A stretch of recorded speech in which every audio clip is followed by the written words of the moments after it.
Good evening, everyone. Welcome back to the Sandbox Debates. With myself, we're going to talk philosophy and religion with Rich Hess tonight. Before we get started, just to let you know, I apologize. I was out last week due to COVID-19. So I was down and out and recovered. So I may sound a little congested. I don't know. But I'm feeling a lot better. Also, I wanted to give a special shout out before we get started to our patrons like Sonny Shell, Phil Calderone, Jena Miyu, Linear, Mikey Famine, Oz, Laura Magee. Tonight, we're going to talk to a really special guest, Rich Hess. We're going to talk about philosophy of religion, and we're going to get to know who Rich Hess is and kind of discuss a little bit about the philosophy of religion and kind of hopefully see a little bit about his background and how what his thoughts are on the subject and the topic. So without any further ado, Rich Hess, how you doing tonight, my friend? Great. Thank you for having me. Yes, sir. Absolutely, man. So we were talking a little bit before the show got started. By the way, for the audience, tell us a little bit about your background. Who are you? How did you come up? What was your background coming up? And how did you get into the philosophy of religion, if you don't mind? Let's see. I went to a Catholic school from kindergarten up to third grade. And remember my third grade teacher was, I forget her name now, but she said she was a sister. It turns out she wasn't a nun at all, but they let her wear the thing anyways. She was one of those wrap your fingers with a ruler kind of teachers. Then after that, I went to public school and stuff. Was raised. My family was pretty heavy into the Roman Catholic faith. My mom, of course, went as far as believing in demons, that kind of thing. I remember she'd watch a show called The Eagle's Nest, and there was an episode where they were having trouble in the house, and the parents took the books outside and threw them in the fire. And they claimed the books were screaming in pain as they were burning. And suddenly, of course, then their household was better. Everyone was getting along better. So my mom kind of took that role and got rid of all of our stuff like that, and didn't really change anything. But when my mom remarried, he was Lutheran. So then we became Lutheran after that. And she had the pastor come in on several occasions, bless every room of the house anytime we were acting up. Stepfather was kind of abusive, and not to get into that too much, but religion was always his scapegoat, as to say, if God forgave me, you have to as well. Like, how can you still hold this against me, And he was a devout believer. He believed it. He wasn't using it as a crutch to get away with stuff. I mean, he really believed this stuff. So at one point, my mom wanted me to go to seminary because I was always interested in religion, not as far as a belief. My belief was always, provisional growing up, tradition. Never really bought into it as much. I did see how it can ruin a family, though. But then she wanted me to go to seminary, and I wasn't about to do that. So that really kind of let her down. And I just was never really an important thing in my life. I ended up dropping out of high school. And I was always interested in the philosophy, basically the psychology of religion, because of seeing what was going on with my family. I wanted to get some kind of control and grasp of it to find out why people do these things and believe this so wholeheartedly that they'll they'll take it to extremes. So then I started getting a little bit into philosophy. I always found Nietzsche to be poetic, so I kind of followed that for a while. And then I guess never really called myself an atheist until later on. When I started really getting into philosophy in my late 20s, I really started to to then identify as an atheist. I knew what it meant then. Like, I haven't even heard the word atheist for pretty much my whole life up until, until my 20s. I don't remember ever even hearing the word. It was just assumed that, you're a believer, and if you don't, you're, a terrible person. But when I started reading philosophy, it just pretty much affirmed everything I was already thinking was wrong with religion. And I learned to separate that from the actual belief in God, and decided to start following the philosophy of religion to find out those kind of questions. Because religion and theism are two different things. Mm-hmm. And that led me into a lot of other studies. And I just caught on with, with the philosophy of religion, and then been doing it ever since. It led me into all kind of other fields: philosophy of language, philosophy, of science, all the different fields, metaphysics, and I've just been picking it up on my own. No schooling of it, just been picking it up on my own. Just find it interesting. It's definitely been a therapy for me a lot, and has kept me grounded and makes me feel like I have a control, at least an understanding of things better. And I realized the more I learned, the more I was just kind of walking through life without knowing much, just going with the flow. And that's pretty much it as far as my journey to where I'm at now. Then I started getting into, most of my friends are religious, and I'm fortunate I have a family that doesn't like disown me or anything like that.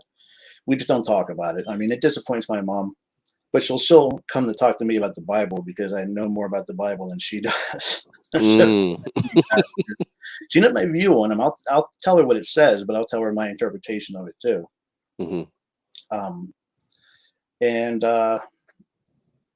that's pretty much it. Went to a meetup. Decided to go to a local meetup. It was a drinking skeptically, it was called. We went to Church Brew Works, which is a converted church into a giant bar restaurant, and that's when I met my wife Allison, and it's been history ever since. Wow. What I find interesting about that story is that you never attached psychologically or emotionally to religion despite being raised in it, which I understand, like a lot of people who are either, if they're raised in the church, so to speak, they tend to go one or of two ways. Like either they'll be really against religion, or they'll really just find religion later on in life. Like usually from the stories I hear, and I have experience with this too, by the way, in my own life, is that you're raised around religion, you hear religious ideas and things like this, and it kind of becomes inculcated in your childhood. And depending on the kind of experiences you have, you can turn away from religion. But then when you get around a certain age, I'd say like almost like at a certain, after a certain developmental stage, people will find God. Like, despite if they like, maybe you're raised religious, didn't really pay attention to it as a kid, it's just something you had to do. You grow up as a teenager, you sort of go through a rebellious stage, maybe, and you kind of just turn away from it. But then when you get around 20, 22 years old, it seems like something happens. Oh, and you gravitate right back into the religion you were raised in. You find God again, or you decide to get out of your religion and become an atheist for a number of reasons. But it seems like you sort of step back as kind of a neutral observer, is what I hear. Like you kind of step back and say, well, I'm not really an atheist. I'm not really I just want to know, what is it that makes religion? So you seem to be a very cerebral type of person, someone who really gives a lot of thought about a lot of things, and definitely the mind of a philosophical type of thinker. Is that kind of fair to say, would you, in your estimation? Yeah, I would definitely think so. Being an introvert my whole life, I kind of just, a lot of it was just self-reflection, and then taking in what was around me and just kind of analyzing it more than actually being a part of it. And it was always hard for me to try to fit into pretty much anything anywhere. I was always, as I said, I was always an introvert. I worked my way up to, I believe, an ambivert by now. I had to learn to loosen up and stuff, but that tends to be a defense mechanism, abuse in childhood, that kind of thing. They say that's pretty common. And religion is easy to fall back into, and I think it took me a while because part of it is appealing, but I never took it on just on a surface level because it's some parts of it is almost like it's too good to be true. You know what I mean? Like when you're a kid, this stuff sounds great. Oh, I'm going to go see my grandparents again. I'm going to see, you handle tragedy by pretty much not dealing with it, by saying, I'm going to see them again. They're watching me all the time. You can still talk to them. And that just never kind of stuck with me. It didn't, the whole idea of a soul never made sense. It was just, my thing is kind of when people get older and they get out on their own, there is an infantilism about religion that's why people say God the Father, they're going to take care of me. And when you're an adult, things are scary because now you're on your own. It's easy to fall back into that because then you have the eternal, parents. You have that net to basically hold you and say it's going to be okay. This is all for a reason. And that's kind of a hard thing to let go because it's easy to fall into that trap. So that's something I tried to analyze from. I think starting with the psychology of religion helped first getting into this to try to understand what was going on, and you could see how these things affect your mind, and then they metastasize into could potentially metastasize into horrible actions. And that always fascinated me because there's a lot of religion in history, and being a medieval history buff myself, Christianity had a huge part of it. When the Vikings assimilated into Christianity, it just has that effect on people. It's it's that sense of community and things. So I really try to keep that in perspective, what you're giving up for that community, for those feelings of safety. Oh, absolutely. I know, and I agree with you. Like, religion has a sordid history of violence, and like I was just looking at not long ago the Anabaptists versus the Roman Catholics, where they would they thought that people should be baptized when they get a certain age because then it counts better in a way, roughly speaking. And the Roman Catholic says, yeah, you'll get baptized, all right, you'll get 3, but on the 3rd one you won't come back up, And so when they went out and they hunted the Anabaptists, they had all sorts of horrific torture for these guys stored up for them, in the name of God and purity. And it's just really strange how humans can, with their tribal thinking and, and nothing sort of, at least in my estimation, it seems like nothing really inspires more brutality than religion. It seems like in a lot of cases, not always. There's some pacifistic sort of religions out there. And religion can provide community. I know in my case, there was a point in my life as a young man where I had many problems communicating with my loved one, and they came in and they kind of sorted me out. And I felt like, wow, I've really got a community here. If I need anything, I could pick up a phone, call the elder. He'll come right over, or he'll make sure somebody in the congregation takes care of us. And that sort of family structure, that sort of, you felt powerful, like you've got a whole team behind you. And it's hard to really fight against that. You're doubting. Well, so what? I've got a whole bunch of people that love me. Why would I want to leave that? It can be really try to leave, tempting. then you see the problems that creates. Yeah, that's one of the biggest problems of it is people who aren't a part of the in-group. Religion's the purest form of tribalism, that probably the first form of tribalism. It brought people together. But it's all within the tribe.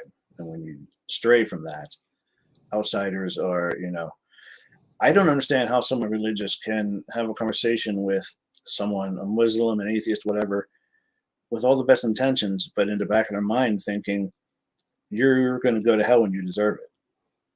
Like that has to be there because, whether it's, present in the front of their mind or not, that is what their doctrine teaches. So Yeah. You're talking about, motivation and incentive. It's like you can always say, like, speaking to a religious person on one hand, like when I left my religion, all my loved ones were what were they so concerned about? Your everlasting fate. You're going to be destroyed. God is going to destroy you forever, your soul. This is the first thing they come out and they're worried about. This is the first thing that they're going to talk about. Yet when I have conversations with a lot of Christians, oh, it's not a system of sticks and carrots. Oh no, it's about a relationship with Jesus. Oh, and hell, all of that has nothing to do. That has, you're trying to paint us all, and it's like that's very insincere. I much rather deal with an honest Christian who can say, yeah, the best reason to be a Christian is to avoid hell. However you define hell, you need to avoid that. That's what it's all about. It's not about, loving your neighbor and all these other things. No, I don't want to go to hell. Yeah. It is a very self-serving kind of shallow consequentialism when you think about it. Of course. One of the benefits is looking over the edge of heaven and seeing the people burning in hell. But what if that's, I told my mom, what if that's me? And then our abusive stepdad is going to be in heaven with you because he believes. She goes, well, that's not how it's going to work. Oh, well, really? You tell me how it's going to work then. It's a weird, another philosophical question, like you brought up just now, with watching your loved ones burn forever in hell, right? How is that a good thing, or how is that blissful for family members watching their loved ones burn in hell? And of course, some of the answers you might get would be, oh well, you won't see it that way because you'll be perfect at that point and you'll understand the justice of God and you'll be able to resonate with it. Unlike now in your sinful condition, as you sort of relate and resonate with sin and feel sorry for sinners, you're going to be a perfect thing in heaven where you see such thing as, oh, this is great. I'm perfect. I don't have this attachment to this earthly way of looking at things. And it's just such baloney because it's so inconsistent. On other matters you could talk about where the same sort of intuitions that we hold as earthly beings do apply in heaven. Like, why is it special pleading on one thing and not the other? It's almost like just a way of escaping out of the little paradox or the little problem that they've got set up for themselves. They just fall back on it's just faith. And, because I've heard so many answers about that from, you forget your loved ones when you're in heaven, so you don't have to suffer through them because there's no suffering. So you don't have to suffer through them knowing they're suffering. I'm like, well, I'm just going to forget like my kids, my grandparents. I guess they're the ones in heaven, so they'll probably forget me. At what point do you stop becoming who you are? Like when they say you go to heaven, well, at that point, are you really going to heaven? Are you, or are you some sort of different person, like a robot or some sort of, heavenly robot? It opens up a lot of questions. Now, some of the, of course, we have apologists, and I always say that apologists kind of exist to make people not feel stupid for their beliefs. That's kind of the way I see it, because they're sort of like secondary things on top of your faith. Like a lot of people will say, well, the philosophy of religion, like all these apologetics that we hear to kind of make these philosophical arguments for God, they're not there to actually convert anyone. They're not really there for that. They're there to fortify the faith. They're there to help those who already believe. And so even Yeah. when atheists engage, and I kind of feel the same way, you're not there to use the philosophical arguments as a way to convince anyone of anything, Mhm. because it seems like people join religions not because of facts and not because of philosophical arguments. I mean, the little old lady down at the church down the street here, she doesn't give a crap about the Kalam cosmological argument or Yeah. any of these sort of things that we talk about all the time. And we Yeah. argue with the really, apologetic type Christian. That's really has nothing to do with it. I think that it sort of just gives them a voice. We can make philosophical arguments, therefore the unbelievers have to deal with us, and so they have like this sort of status now where Yeah. you know what I mean. I don't know, what do you think about apologists and all these Well, philosophical arguments? my main interest, of course, is counter apologetics, because I find apologetics to be dishonest in its core, because it's for one purpose, to defend their faith. Hmm. And so already they're not arguing um, from a charitable position. They're already defending, like they're not willing to have an open conversation. Apologetics is set for one thing, and that's to knock down any arguments that come up from non-believers, or even from other religions. And yeah, and I mean, just like you said, there's a big difference between talking to your average believer and talking to a philosophically minded apologist. Like the God of philosophers is so much different than the God my mom believes in.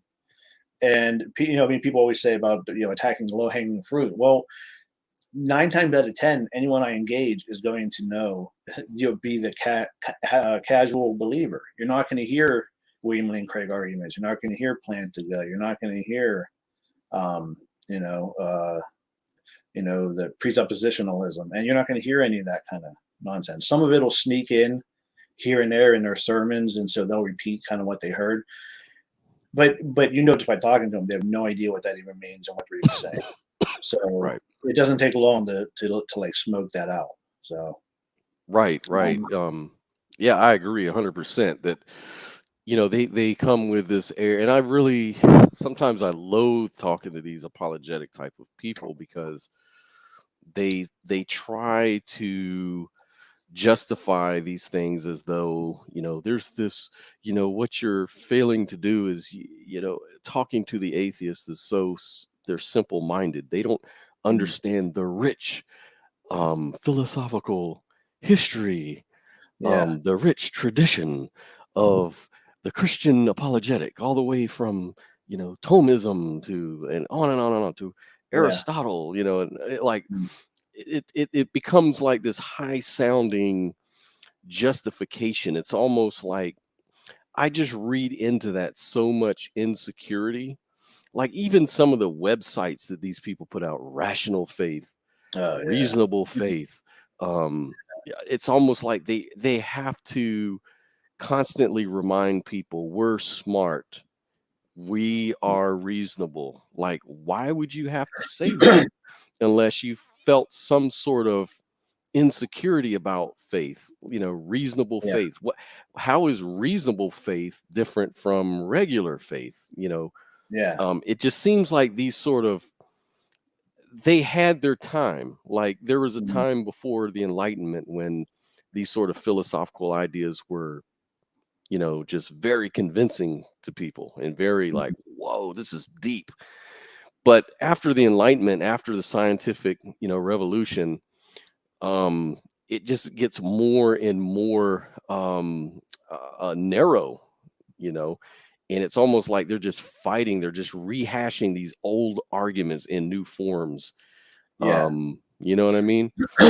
Yeah. I mean, they just put a fresh coat of paint on it and put it out like it's new. Like the uh, uh, cosmological argument has been around for a long time. and and now it's being presented as it's something new and fresh, and not as such a great argument. This has been around for a long time and been addressed so many times. It's like as if they don't read any of the competing literature on these things. There's a long, atheists have never been able to answer this and that. These are like such old topics. I mean, yeah, we have to keep dealing with it, but then they just put a new thing on it. Like now you add modal arguments with it. Now it's divine command theory, but now it revolves around God's nature instead of, he's not choosing this and that. And they think that somehow gets out of the Euthyphro dilemma. Mm-hmm. It's God nature. It doesn't change it. It's just, you just put nature there. It's the same thing. But they act like it's fresh and simple. Like I saw a couple of videos, and there was a book I was going to get, because I have a bad habit of reading apologetic books, and I have a whole bookshelf here of apologetic books. So you got Paul Tillich over there, you got the Thomas Aquinas, of course, all those different ones on there. But they all teach the same thing, as if like this hasn't been addressed. If the atheist says this, you counter with this. Go ahead. You're just going to get smacked around again because these have been addressed so many times. Yeah, and then it's been ever since Sciatin Bruggencate, at least in the YouTube sphere, the YouTube apologists, the whole presuppositionalism argument apologetic is really taken off, and now you've got characters like a Darth Dawkins or these sort of loudmouths, these sort of blowhard type of personalities that garner a lot of Christian followers because they feel like, for once we get to bully people, we get to mentally bully people with our fortified apologetic. It's indefeatable, it's undefeated, there's no way you can simply point the finger back at them and say your worldview is circular, except your worldview is grounded on circularity itself, while ours is breaking the loop through God, as if they didn't come to that conclusion by a different means. It's just special pleading and God of the gaps redressed. Like you say, you put a fresh paint of coat on it, and you're trying to hide behind all these big terms and pointing the finger back as if that's going to make them have a higher position in the argument. It's really so boring after a while. Yeah, like it appeals to the apologetic YouTubers that have maybe a philosophy 101 understanding of the stuff. They think it's so mind-blowing. But I don't even really consider presuppositionalism actual apologetics, because it's more of just a tactic. There's no argument being presented. They say, because God. Now, how can you account for the grounding of everything? What they do is they just set up a framework and demand that you work within that framework. Why don't you work within that framework? First they go with the vaguest definition of God you can, the ground of all being kind of thing, which is just a gobbledygook God. That doesn't make sense. I mean, once you take away all the anthropomorphic qualities, you're not even talking about anything anymore. But then, of course, they throw in the Christian God further in as you start picking apart different parts. Then the Christian God, they'll throw that in. And they're it's such a Trojan horse. They have so many assumptions packed in there, and you don't have time to unpack it all. I mean, it would just push it all in there, and then now this is what it is. Now, how do you explain the singular, ultimate grounding of all, all rationality and all everything? What kind of question is that? You're asking me something that I don't even ascribe to. I don't even know if there's a singular. You have to make an argument for that first. Is there a singular thing? I mean, you're talking about things you can't possibly know. Well, God, revealed it to me. How? He just did. We're born with that innate, and you just suppress it. How does that even? See, there's more assumptions there. There's like 4 things that I have to pick apart, which would take a half hour each, just to demonstrate how crap that is, and how much I'm not going to follow into that. Right. That's why after watching so many of those sort of arguments online, and it used to be entertaining at first, and now it's kind of really the same kind of script being played out. Yeah. And it gets to the point where I wonder, why do people waste so much time entertaining these people? Because they're not going to change. They're just gonna throw it back on you, and they're gonna demand you stay in the conversation and insult you. And so what I usually do, just for fun, because I still have fun debating people, don't get me wrong, I enjoy debating these sort of people, but my little tactic right now is, when the presuppositionalists, whether they're evidentialists or precept, whatever they come to me with, is I just give them everything they want. I just say, oh, okay, you know what, it makes sense. I have no grounding. I have no good reason. I have no primary metaphysic to rest my case on. You're right. So can we talk about Jesus now? Yeah. Did Jesus walk on? How do we know Jesus walked on water, though? Like, I understand I need God to understand. You got me. Yeah. Did Jesus walk on water, and how do we know? Yeah. Just get them off script and just give them what they want, and then you'll see them run away. I don't want to talk about that because, or they'll try to charge you with not being sincere, or they'll say they don't want to talk about Jesus. They don't want to talk about any of the real questions that people have. I just like to circumvent the bull crap and get right to some of the main issues there. Or ask them, when did you learn about presupposition? Is that what got you into it?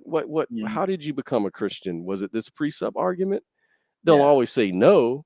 Well, then how did you come to believe it? Was it because of your reason, or, but you just said our reason can't be trusted, right? So these sort of questions is how you get to the epistemology of it. Yeah. And they just hate that, man. I just noticed that it's all about getting a place at the table with you. They feel like, I don't know, they're so insecure and so needy. They just want you to be at the table with them. That's good enough. They've accomplished. That's really, I think, in my opinion, that's the accomplishment. That's the goal. To get you at the table. Yeah. They are the epitome of playing chess with a pigeon. And then I've heard a couple of them. It might have been a Darth Dawkins guy saying how he beat Stephen Law. He out debated Graham Oppie, and I'm like, I've listened to those. They called you out on your BS and try to get you to explain your definitions, because they don't make sense. Like, when you're using absolute, what exactly does that mean? What does that add to anything? Absolute truth. It's just truth, right? I mean, what do you mean by this stuff? And then, of course, they're all quick to just totally blow up the argument with well, you can't know anything. So even if you catch them on something, well, your worldview can't even account for that, so I don't have to listen to you. Right. Like, well, then what's the point? Yeah. At that point, you're just wasting time. As I say, yeah, you're right. You wouldn't have to listen to me. I make no sense. So tell me more about Jesus. Watch him run away. Yeah, exactly. Yeah, okay, I want to be a convert. Convince me. Yeah. How are you going to present it? Oh, well, I do that later. Yeah. So I'll come back. And then you've got, on the other hand, you've got the Kent Hovens and the Ken Hams, the people that make the evidential arguments, and they sort of just say, well, it just depends on how we interpret the same data. Like, we can all look at this, we can all look at the fossils in the ground. I see a worldwide flood when I look at it. You see evolution with natural selection, but you're wrong because you're just a religion like me. Except, then they come with these sort of weird evidentialist sort of apologetics. I don't think that these people are taking all that. I wouldn't think in the world of academia they'd be taking all this serious. But then when I listen to someone like William Lane Craig, I don't understand why he is taking all that serious in the world of academia. If he is, what is he a serious philosopher? in your opinion? He knows philosophy, but I mean, there's a lot of, I mean, there's even, there's other Christian philosophers who criticize his arguments. He's more, I mean, I don't want to call him just a popularizer because, first of all, I don't have a problem with being a popularizer to begin with, but he just kind of, just keeps spitting the same rhetoric over and over, and no matter what you say to him, he's just going to come back and say it again. Like, it's like he doesn't absorb any of the criticisms, and and then of course he'll just go on his website later and then criticize it when there's no one there to answer him about it. He's influential, but I wouldn't say he's like one of the great philosophers. As far as the world of academia, there's not much that they take from these people that seriously anyways. So this is more of a YouTube phenomenon. More it's big within the realm of philosophy of religion, but that's about it, the scope of it. I mean, it doesn't go past that. Gotcha. Really. Well, since you say that, what would you then say is the best philosophical arguments for theism? I could take the Sean Carroll example where the teleological argument, the argument from design, is the best argument they have. But even then, it's a terrible argument. Yeah.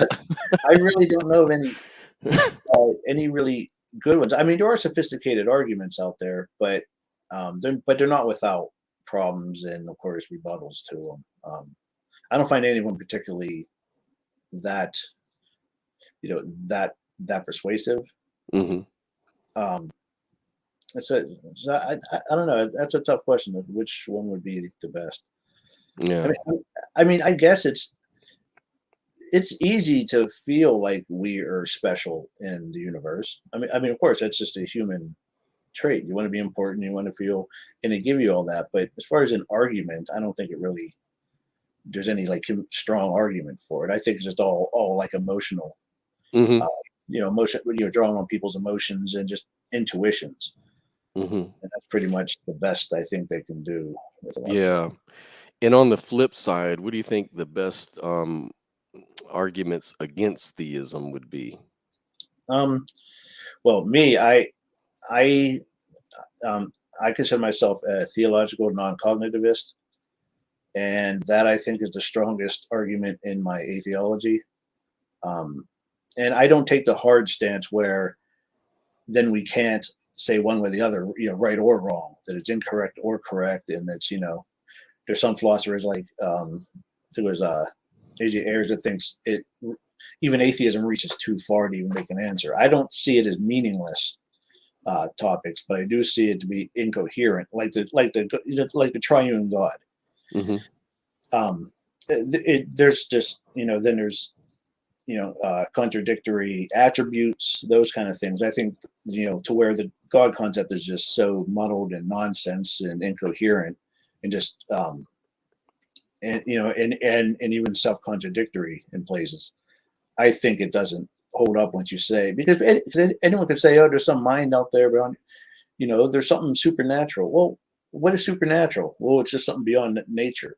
Well, what is it? You're telling me this thing, and you don't know what it is. You can't explain it in any way to me other than, you could go with I hear people sometimes they'll go with the cataphatic theology, what God is, or the apophatic, theology, what God isn't. He's not this, not that. Well, explain to me what it is. When you say something like you take the Paul Tillich route and say it's the ground of all being, that's not telling me anything. I mean, Right. You have a specific idea in mind. You have it. It's a disembodied mind. It has power. It created the universe. It has perfection. All these just don't make sense when you think about it. Like, I don't know what ultimate power is. What does that even mean? Mm-hmm. I mean, we know what power is. We know what that is compared to what we can do and what other things can do.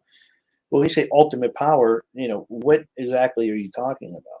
So I take so I always find theological non-cognitivism to be compatible with atheism, Mhm. you know, along the lines of Michael Martin and Ty Nielsen. I kind of take their takes on it. And I How think do that's you Mhm. yeah. How do you define atheism, or how would you define yourself as an atheist? I would say hmm, the broadest way I could say is I don't have I don't have a belief in gods, and um, and I guess that's the best I can do because not to take like a lacktheist position, you know, that I just lack of, you know, belief. I do reject the notion of gods, but it depends on what God we're talking about. Again, Mhm. so to take like an agnostic approach, we can't have a discussion until I know what God you're talking about. Mhm. So I just don't have I reject any claims of gods based on if they all have the same similar attributes, you know, like let's just say, for example, beyond space and time. Mhm. Any deity that shares that property or these certain attributes are going to count under that same rejection because this is why I reject this particular God. Um, so I mean, I guess I can just say I just don't believe gods exist. It's probably the simplest. Okay. 'Cause there's too many. It's based on how it's to pay. It is based on theism. Like how are theists defining their gods? And there's Mhm. so many different ways to define it. Gotcha. Um, Do you have any markers, like, let's say, are you even open? Like, suppose a God beyond what we know actually did exist. How would you know that, or what would convince you? Do you have any marker that would convince you one way or the other? um, I don't know what God is in terms Mhm. of that. Like let's just say you know I'm I'm a naturalist, but I am open to the idea of something beyond what we understand, in nature. And let's just say, for sake of argument, there is a disembodied mind that is out there. The consciousness is something more than we understand. I I would totally accept that, but I don't know if that would be a god. I don't know exactly what What that we mean by means. God, yeah. It definitely doesn't garner worship or anything. Mhm. Um, Mhm. yeah, I just don't know what they would mean by God. I think we'd have to find a different name for it. Gotcha. I mean, So, yeah. Yeah, like a deistic sort of God or something like that. Like me personally, in the context of these God discussions, like I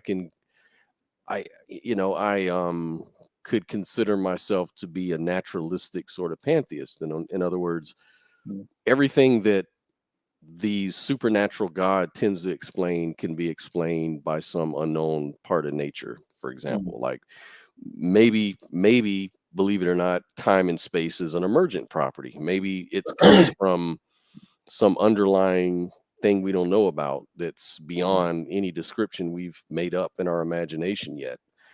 Um, in that thing, whatever that thing is, or whatever you want to call it, maybe it's a quantum field of some kind or some sort of law of nature. I don't know, Platonic form, something that we haven't discovered, something that is probably beyond description right now. yeah. Maybe science will one day find that thing and be able to account for creation or whatever you want to call, the observable universe, maybe, Mm, or reality. That would be a sort of pantheistic sort of explanation, which is equal to this more supernatural conscious. I mean, it wouldn't have to have all the properties of the God. Like, it wouldn't have to necessarily have a personality and a consciousness and the same way a human would, or some, I don't know. It could mm, be just some sort of mind like thing, or some sort of informational thing, or something that has no, anything resembling a human brain. Or, I mean, maybe something like that could, in principle, I don't see any contradiction with that. But at mm, that point, I kind of agree with you. At that point, it stops being what we usually consider a god to be, right? You're just yeah. talking about nature at that point. You're just talking about some unknown natural thing, right? Um, I could go along. That would be the only thing I can imagine, I couldn't imagine some old man with a beard sitting on a cloud. Like, that's just a little primitive for me, I guess. I don't know. Yeah, that would be, that's definitely the old, the old Zeus and stuff. And Yeah, and I mean, even Christians, though, there's a lot of pantheistic sort of Christians that make this argument that, well, the Bible is just a analogy. It's like a huge analogy. It's just kind of making God the same thing. It's just it's a property of nature that isn't anything like a human, but it's it's sort of painted as a human in the Bible, so people could understand and relate to the stories or whatever. I don't know how you could understand. I don't understand why I should believe that's how the Bible was meant to be interpreted. Now we're talking about hermeneutics and going down that road. Yeah, I guess the Bible at that point would be, if it's not like it wouldn't be the word of God then. So it would just become, I guess, a plain philosophical book at that point. Like, it's the word of this. Three Little Pigs. Yeah, right, exactly. I think, and I think at that point it just turns into just labeling already known phenomenon. It's you're just relabeling things at that point when they get to that level. I mean, that's not really helpful. And again, is that really the God you're talking about? God comes with a lot of assumptions, and they need to be addressed and unpacked. So to just say that God is, he just in an eternal mind. Okay, I mean, I'm not against that kind of idea. Yeah, there's nothing logically contradictory about that. But again, Right. is that a God? Is that what your God is? Because that's not what the Bible says, and that's what you're following. So, and then who would care at that point? yeah. Like, what difference would that kind of thing make? Like, maybe as a scientific question, maybe, but we don't have any way to test it. We don't have any way to explore that scientifically. Then it becomes more of a philosophical viewpoint, but then the value would be just a subjective thing. Like, maybe it just makes you feel better for whatever reason. And people do all kinds of things with their brains to make themselves feel better, like, which that's fine. But if you're going to make some sort of truth statement about it, then we've got a problem, because then you're trying to say that this mind-like thing is something I should worship, or it's something I should understand as the truth of reality. Well, now you've kind of got a burden of proof, and you're kind of stepping out of your subjectivity in your own little fantasy world, and you're kind of getting into some kind of real philosophical argument that you can't really back up. And it's like, I guess what I'm saying is, it seems like all of these sort of things that I'm hearing from a lot of these different religious people, all they're really doing is sort of devaluing, and they're kind of degrading their own theology in a way. It's you're starting to make God less of a personal being, and you're making it more into this vague pagan thing, So I don't know if the philosophy of religion is really on the track to do what it's trying to do, say is that it's supposed to do. I don't know. Yeah. Well, they tend to skip over into a lot of theology at that point, and then apologetics and things, and they kind of get away from the main part. Because if you're saying that it's just this vague kind of thing, then you're also saying this thing is the author of morality, the author of, like, it's given us purpose in life. That just doesn't sound like some vague, kind of disembodied mind or something. It sounds like there's meaning behind this, and that's the part you have to start proving. I mean, that means that it has intention. It has, it can act within the world. That's something that, even though I don't know what supernatural is beyond not being natural, can this thing act in the world, and and somehow not leave its noticeable fingerprints on things? Of course, ask a theist, they'll tell you look outside and look at the trees. That's evidence for God. Well, not really. That's also there's counter just as well explain that and better. So Yeah, it's like James Apperson made a really good comment here. Like the vague pagan thing is at least kind of an odd sort of progress in a way, right? So in a way, maybe towards atheism or towards agnosticism or towards getting away from this kind of authoritarian fundamentalist sort of religion. Progress would of course be subjective. There'd be a lot of folks like Kent Hovind that would probably say that, oh, this is just the latest tool of the devil to get you away from Christ. And in a way, he's got a point. In a way, I would say that if you're a strict biblical fundamentalist, that makes total sense because Yeah. let's face it, the whole thing hinges on being a Christian is the core proposition. Jesus died, was resurrected for your sins, and he's God. Yeah. So these sort of things are not vague. This is sort of defining of what a Christian is or should be. And in that case, yeah, it would be more of demonic influence in their worldview. Yeah. I think even the Apostle Paul kind of, I think he warned the Ephesians about, letting the tradition of man and the philosophy of man, let it be, but like wind, useless wind, something like that, because he kind of looked at philosophy as a way that the enemy would mislead people away from the true teaching, which was that Jesus Christ died for your sins through his sacrifice. Um, like I say, it depends on how I guess where you're coming from. But I would think that in a way that is kind of progressive though, because in my worldview, we should be getting away from that sort of superstition. Yeah. Yeah. Like I'm not one to tell Christians however they interpret the Bible. So they have so many different ways to do it. But if you take that literal fundamentalist sense of it, like a Ken Ham, Hovind, those kind of people. The real Christians, Yeah. And of course they'll not condemn these all the other not ones. these phony flag wavers. Yeah, yeah. Well, I love how they say this group, these people are not real Christians. Well, if that's the case, then there's a lot less Christians in the United States than what was originally thought. No, So that's they're what's only wrong with number. this country, man. They're a bunch of liberal, weak-kneed, fake, phony Christians. That's what we've got Yeah, out here now.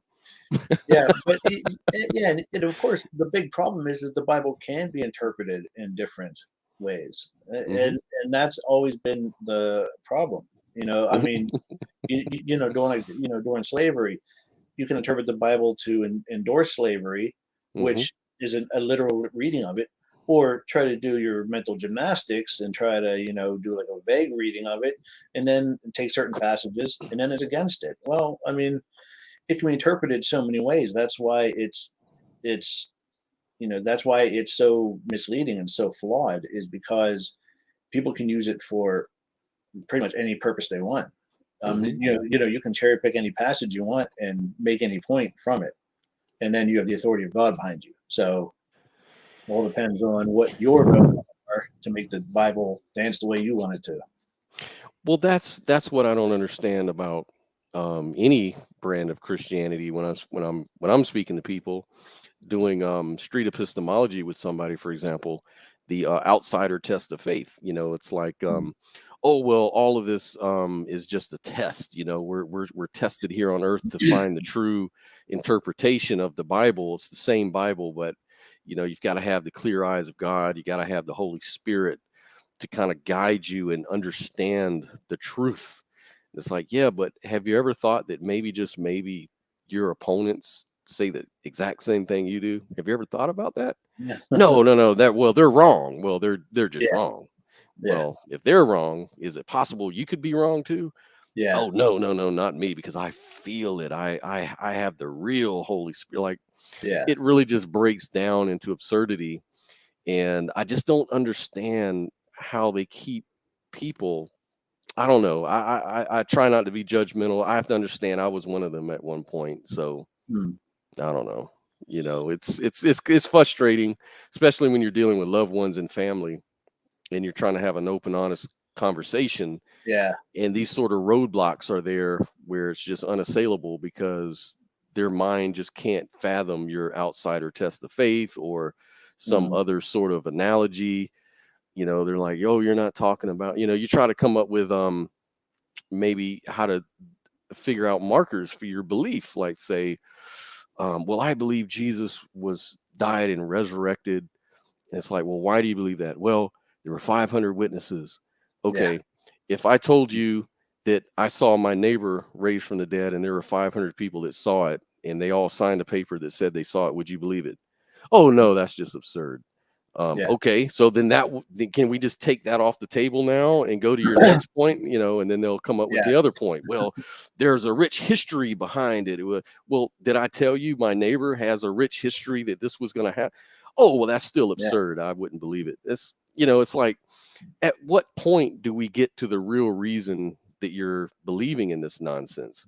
Mhm. And I think it's just very simple. It's just peer pressure. It's how you're raised. It's emotionalism, community. And it would just be nice for once to hear somebody just say that, like, okay, then you're valid in your beliefs. At least you're honest and you're not contradicting yourself, Yeah. go with it. Yeah. Right. Yeah. That's all you got to do. Yeah. But they won't do that. They'll always exist the apologetic to make them feel they won't feel stupid about Mhm. those sort of things that I think they all are aware of, and Yeah. Yeah, I asked my mom about the five. She brought up the 500 witnesses of Jesus because we got into that a couple of times with the historicity of Jesus and everything. She said there were 500 witnesses. I said, did they get like names written down of these people? No, they're just 500 generic people. Were they individuals or were they just like at like a concert and Jesus showed up on stage? I mean, like, how did this play out? Well, Paul wrote down 500 people. Well, okay. How does he know? Did he talk to 500 people? Like, did he say, I talked to all 500 of these people? No. No. He It's said like though, saying, he said though in the book that yeah, you could go to Corinth, from Corinth and go back to Jerusalem, and you could talk to them yourself that they hadn't fallen asleep in death. So there, but think about it. yeah, Corinth was how far away from Jerusalem? Like yeah, 1,000 miles away, and you're going to get on a horse and go all the way there, interview these people, even if you could find them, and you interview the Church of Jerusalem for these supposed witnesses.